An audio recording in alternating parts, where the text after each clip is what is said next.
Let's discuss.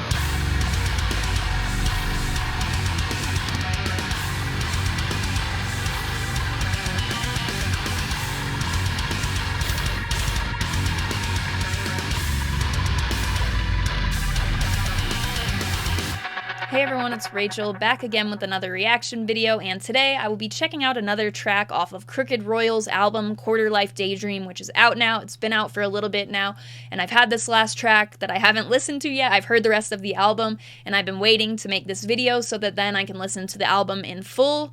We're coming up on the end of the year, so I need to get this going. The track that I will be checking out, which you probably already know, will be Waypoints. I will link the visualizer that I'll be using in this reaction, as well as all of Crooked Royals' social media and all of that good stuff in the description of this video. The record is out now, as I mentioned, through 3 Dot Recording, so I will link all support links and all that good stuff for the record in the description as well. Other than that, I'm going to stop talking and we are going to get straight into it.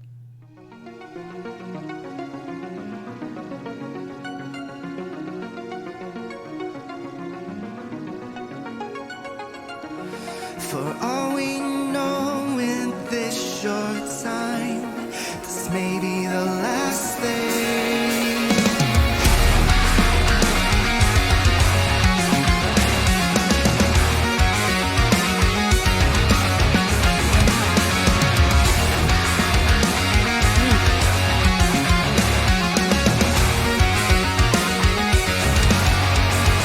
Such tasteful guitar work on this whole album.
Expect nothing less.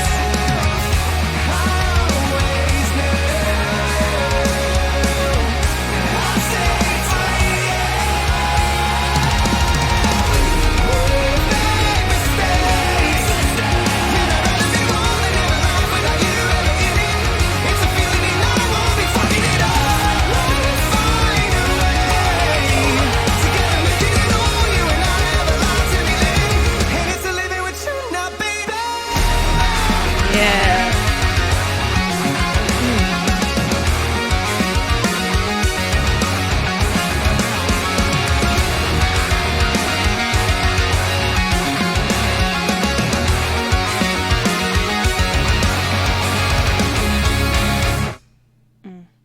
Crooked Royals' Waypoint. Let's discuss. I'm really impressed with this album at the same time as I'm drawn to the style of guitar playing, you know, in multiple ways. There are tracks like this that have that like expressive sort of solo, but at the same time, the riff, as soon as the song kicks into that first verse, that riff that you get right away, you have bouncier, more genty stuff like that. The solo that I had just mentioned, you have stuff that feels more expressive and a bit cleaner. And vocally, this album goes in multiple directions because with their singer, I believe his name is Christian if I'm not mistaken, but their singer has such a unique voice, and I feel like the attitude or the pronunciation, all of it when it comes to the singing brings them or gives them the ability, I guess, to like step into tracks like this or the places on the album where it feels like they tap into something a little bit more along the lines of like R&B, or I guess not directly R&B, but it does feel like in some sort of like convoluted way it takes some influence from there. And in certain moments, this track certainly, and Between You and I, the closing track on this is my favorite thus far. It certainly has that like sad closing track energy, but the vocals are just so beautiful, and then also the instrumentals kind of taking that slower approach but still keeping that expressive quality, I think, that like you're hearing in this track and in the solo in a completely different context. It keeps that, but it just really adapts really well to that, the way that they approached it vocally, I suppose. But then you have you know, Paper Warrior, which is explosive and sort there, you know what I'm saying? So there's a lot of range there, and it all fits together very well. Like, I didn't feel that this track was unexpected based off of the other tracks on the album, but at the same time, it felt like it stepped more into its own sound than anything else I had heard besides Between You and I, which I think does the same, but like stepping into that closing the album sad type of energy. I want to go through and read the lyrics for sure, because Between You and I know all the words to that song. That's one that I've really kind of latched onto and has the most plays from me at this point. But Counterfeit would be up there, as well as Glass Hands.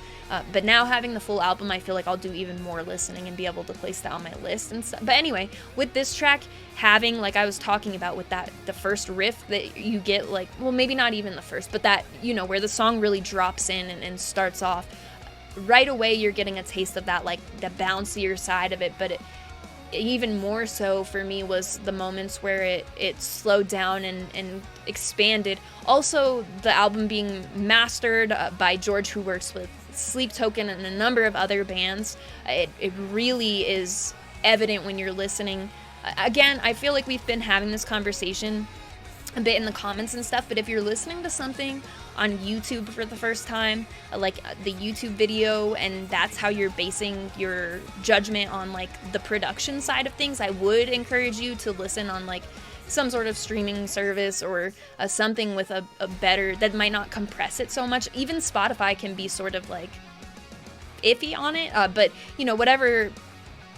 It's just something to know and pay attention to, because I've had a few conversations with people lately where they're like, oh my god, like I didn't even know, but you listen on something else and it sounds totally different. But anyway, this album, it's sounding amazing. He did the mastering on it, and I think that was the move, absolutely. But beyond that, the, you know, the identity I feel like there is with the singing here, but also there's so much more than that, and I feel like they really checked the right boxes. And I need to go through and listen in full now, like I had already mentioned, and pick out my real favorite parts of it, favorite songs. And I feel like for me, whenever I'm missing one piece of the album, it's just such a setback for me for whatever reason from being able to like fully form my thoughts and stuff. So this will be good for me to finally get to. I've been anxious to get around to this. So anyway, those are my thoughts after hearing the song for the first time. Now I've heard the full album, but I'll go through and listen. Let me know which track was your favorite off of it and what your thoughts were.